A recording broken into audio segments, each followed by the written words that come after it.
Good afternoon, Professor. Thank you for joining us today. We are delighted to introduce you to our project, the Music Archive application. Our team members are Siyun Kim, Shib Kumar, Tatiana Rodriguez, Ignacio Arce, and Kevin Morrison. We are all programmers of the project. I'm going to start with the home page. So this code imports the necessary dependencies. The component renders a basic homepage structure, which includes the netbar component, a div with the class homepage, and a subdiv with the class header. Within the header, there's an image of a vinyl record, a heading stating Shop Vinyls Now at Dynamo Vinyls, and a hyperlink button labeled Shop Now with an arrow icon.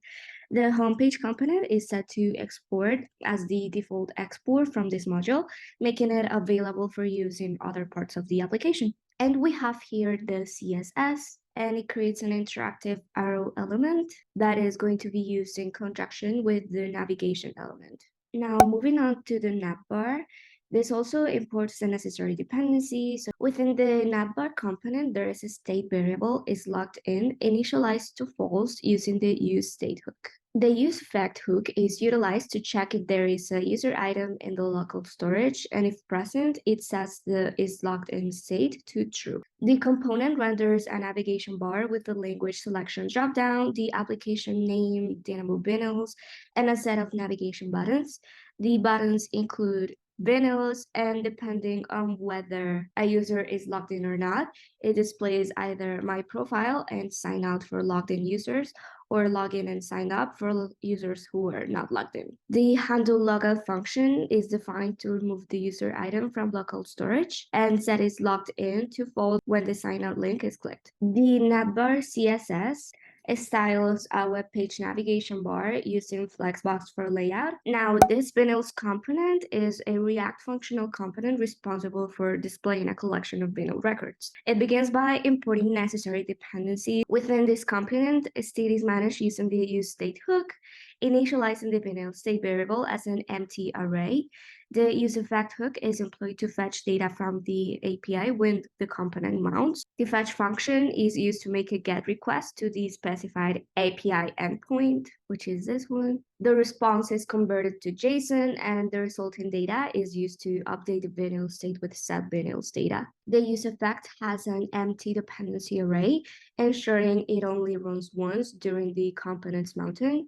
The component's render function returns JSX, which includes the navigation bar component with a long div prompt set to false. It also renders a div with a class name altCard. Within this div, a mapping operation is performed on the vinyls array, generating a series of div elements with the class name card for each vinyl record.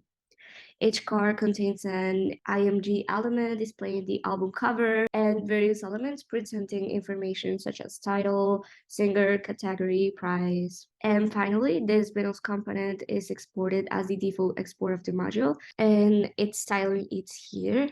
So here we import the Nunito font from Google Fonts, and it applies to the entire document using the body selector.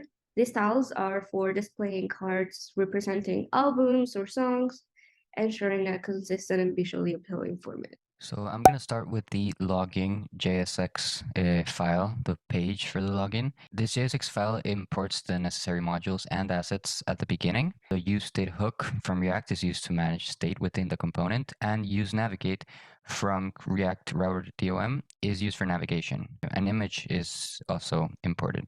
The login component maintains its own state for username, password, and error using the state hook. The handle submit function is defined to handle the form submission event. This function prevents the default from form submission behavior. It sets the error state to false and then makes a post request to a local server with the username and password as the request body. If the server responds with a status indicating success, the response data is parsed at JSON. The password is added to the data, and then the data is stored in the local storage under the key user. The user is navigated to the route. If the server response indicates an error, the error state is set to true. The return statement of the component renders a login form. If the error state is true, an error message is displayed. The username and password input fields update their respective states whenever their values change. The handle submit function is attached to the forms on submit event. And at the end of the file, the login component is then exported for use in other parts of the application. The signup component maintains its own state for username, password, email, success, and error using the useState hook. The handle submit function is defined to handle the form submission event. This function prevents the default form submission behavior. It also sets the success and error states to false. And as the same for the login, it then makes a post request to a local server with the username, password, and email as the request body. And again, if the server responds with a status indicating success, the success state is set to true. If the server response indicates an error, the error state is set to true. The return statement of the component renders a signup form. If the success state is true, a success message is displayed with a link to the login page. If the error state is true, an error message will be displayed as well. And the username, password, and email input fields update their respective states whenever their values change. As the same for the other page mentioned, the login page, it also exports the signup component at the end of the file. Now for the profile, this profile component maintains its own state for user using the useState hook. The initial state is set to the user data retrieved from the local storage. We also have, again, the handle submit function, which is defined to handle a form submission event. This function prevents, again, from submission behavior, and that instead of using a post request, it uses a put request to a local server again with the username, password, and email as the requested body. This request also includes authorization token in the headers. After the server responds, the response data is parsed as JSON again. The user data is in local storage is updated as well, and the user is navigated to the route. The return statement of the component renders the profile form. The created at and updated at fields are displayed but disabled. The username, password, and email input fields display their respective states and update the use state whenever their values change. We again have the handle submit function, which is attached to the forms on submit event. Then again, at the end of the file, as the same with all the others, the profile component is exported so that we can use it in our other parts of the application. So now we have the admin page. This component is for the admin interface to manage users and the vinyl records. It uses the React useState hook to manage several pieces of state, including the current user data, vinyl record data, user data, the currently selected item and its index, the visibility of the add menu, the current option for adding a new item, and the input values for adding a new item. This component defines several functions for interacting with our API, including fetching vinyl records and user data, updating a user or a vinyl record, deleting a user or vinyl record, and also adding a new vinyl record or user.